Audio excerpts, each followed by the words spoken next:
Gruden wasn't pleased with what he saw and didn't hold back talking to reporters. Take a listen. I thought we had a great work today until special teams, like right at the end of the special teams period. I have no idea what that was, but that's enough of that crap. You know, it's not good for football. It's not good for anything. So that's the end of that. That's the end of that practice session. It was two guys in a special teams period, and then it was a lot of trash talking that escalated. It's just sickening, really. It's just stupidity, but I'm done with that. It's just child's play to me. Shannon, you surprised at Gruden's reaction? No, I think the thing is, Skip, is that there's two things going on here. John Gruden realized you only get so many opportunities to do this because, like you said, we're starting to see less and less guys play in the preseason, and they're using these joint practices as some of their preseason games. So you only get so many opportunities to look at maybe some of the young guys because your starters are not going to be playing. And second of all, Skip, and I think maybe this might be first, is that John Gruden signed a 10-year deal for $100 million. John Gruden hadn't sniffed the playoffs. So that's $10 million a year, and he's not close. John Gruden is starting to feel the pressure. Like, hold on, bro. When am I going to get a return? I invest my money. You tell me I'm going to get 5%, and that's going to start, in 2 years. Okay, well, I look at 2 years, I don't see no 5%. I see 1%. I'm like, well, bro, what's going on? You told me I was going to get some dividends, and I ain't getting nothing. See, Skip, all that sounds good. When he's up there on the EFN, he talking Spider Y2 banana, X2 bingo, all that stuff sound good. Ooh, man, look at John. Man, John get back on the sideline, he gonna be dialing them plays up. No. This happens all the time, Skip, especially in scrimmages like this, in the squad. Guys get to talking, it's hot. Been playing 14 years, Skip, and coming in, look, how we gonna do this, guys? We playing snap the whistle. We playing snap the after the whistle. How we doing it? Now, we played Carolina Panthers in '96 who had scrimmage. Kevin Green say, hey, Lil Sharp, we brought law today? We brought law. Powell coming, I move you out the way. Let's make it look good for the camera because you know the eye in the sky looking. Yeah. We boom! Good block, Sharp. Yep, sure was. Skip, I ain't all that, but we're going to get our talking in. We're going to have fun. But ain't nobody Skip, because I know how Mike is. You get out there and start the fighting, Mike will say, oh, y'all got all that energy. Okay, don't worry about it. After that practice, the scrimmage we had with them, guess what? Mike going to get our ass out there. We're going to practice some more. But ain't got time for all that, Skip. If you could get all that fighting, you not practicing hard enough. Okay. I was shocked by this diatribe, this scathing rejection is coming. Again, I have been covering this game longer than you played it. I can't tell you how many summer days I have spent on practice fields watching endless camp practices. Back in the day when there was no limit on them. Where they could just run you in the ground in the heat. Camp like 6-8 weeks. It was ridiculous. And I go back to Chuck Knox's Rams, who were training down in Fullerton back in the 70s. I would stay down there in the camp dorms to cover them, and then segue to Tom Landry and Jimmy Johnson's Cowboys out in Thousand Oaks, California. I'd stay in the dorms where the players were living. I'd stay there for weeks just living in the dorm, so I would go out to every practice and watch them because they were all open.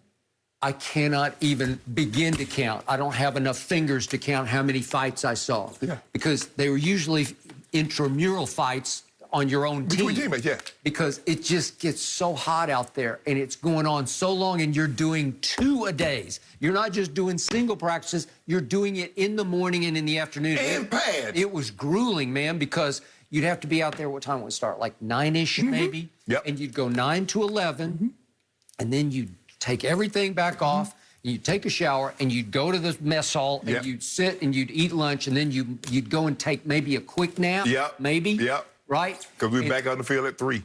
But because by 2 o'clock, you better be up and ready and go get taped a second time. You got to go get taped a second time to go out in the late day heat, which is worse than the morning heat. A lot of guys kept trying to get that little extra time of sleeping. They would get taped after they showered. They would get taped before they went to eat so they could so they wouldn't have to get back up and come back and get taped earlier. Trust me, you know this. It was really hard on the body. It was endlessly long, and so you're just irritable at best. Right. And even if a teammate pushes or shoves you or it's defense versus offense, and obviously the quarterback is wearing a target jersey, which is a red color, a yellow color, whatever it's automatic fight. You hit the quarterback, it's automatic fight. It's just going to be a fight. Automatic fight. Yeah. If our own team hit the quarterback, if your team hit our quarterback in the joint practice, it's on. Okay, what did we see the other night in Hard Knocks episode 2? We saw the kid from Ivory Coast. He was getting a little amped up during a practice, and he hit the Cowboys. I forget who it was. Danucci. He hit Danucci with his hand as he ran by, and boy, right away, they read him the riot act. You cannot do that. Don't even get close to him. Okay, I got it. Didn't start a fight, but you can't go there. No. Okay, so this is a joint practice, and usually when you had any kind of joint practice, which they've had for years because the Raiders used to come to Thousand Oaks to go at it with the Cowboys, and it was fight city. It'd just be every practice would end in a fight.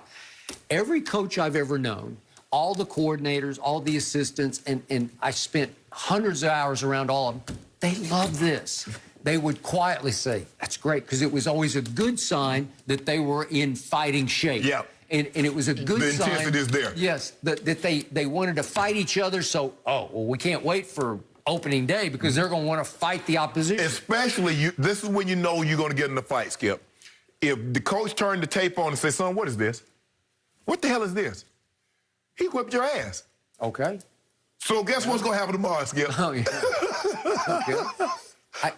I can't tell you. I used to do a radio show in Dallas, and I would be out there at camp, and I did an early morning radio show, and I'd get the fighters, whoever, I'd ask the guys who fought to come on. They'd come on and say, well, he did this, and he did that, and I kicked his you-know-what. Right. And then they sort of kissed and made up. You know, a lot of times, Skip, we've had, hey, man, I'm tired of practice. Man, I'm tired of practice, too. What you want to do? Let's start it up. Okay. So guess what? Practice gonna get cut short, Skip, because coach gonna get tired of it, get tired of you fighting like we ain't getting anything done. Okay, so to your first point, this came across as an irritable coach who realizes that in, what are we up to on John? Year 4, he's on a hotter and hotter seat because they need to show some progress. Yes. And he just loses it after the camp practice. He ended it and sent his players to the bus. Right. And I'm going to read these quotes one more time. That's not good for football. That's not good for anything. So that's the end of that practice session. So he takes credit for, I ended it. And he says they know better because everybody knows better. No, they don't. They don't. That's Fight's been a part of practice. And he knows that better than anybody. How long have they been playing football? 100+ years? Yeah. That's how long fight's been a part of practice. And he concludes by saying it's just sickening. Really, it's just stupidity. I'm done with that. It's child's play to me. Child's play? Yeah. No, it's not. No. I mean, they're gonna let you get the best of them. No, it's already hot. I'm muggy. I'm tired. You shoved me for no reason. I mean, you can argue it's sort of childish psychology that you just fight each other. But after a while, these are grown-ass men, as they say. Exactly. And after a while, and John knows it's gonna get. The thing is that, Skip, you're gonna talk. You just hope, you know. And if I'm talking and I get the best of you, and I'm saying, guess what I'm gonna do? I'm gonna keep talking. And you're going to get mad, you're going to push me, and I'm like, okay, don't worry about it. Because you do know we're going to play. Hey, you do know we're going to play you on Saturday. Okay. And what are we known for? We the best cutting team in football. Yep. I get your ass back Saturday. Okay. And I want to hit the, come on, Sharp, stay off the knees. No. Remember that cheat-ish you did the other day in practice? I told you I was going to get you back. Okay, and I mentioned earlier that kid out of Clemson, second-year kid for the Eagles, in the joint practice, he's yelling at Cam, calling him, you're the check-down king. That's Cam Newton. He's a former MVP. You're calling him the check-down king in front of everybody? Right. So Cam, in his media session after the game, he got him back. Yeah, he said, I got to shoot. Called him glitter, right? Because he's over there cheerleading, right? Yeah. Because he said, he's over there cheerleading. He wasn't playing. He was over there cheerleading, right? Okay. But that's just the Skip. I mean, come on, Coach Gruden, you know how this works. It ain't no unique. I'm trying to figure out, I went to 14 training camps. I've never had a training camp in which there wasn't at least one fight, possibly 3, 4.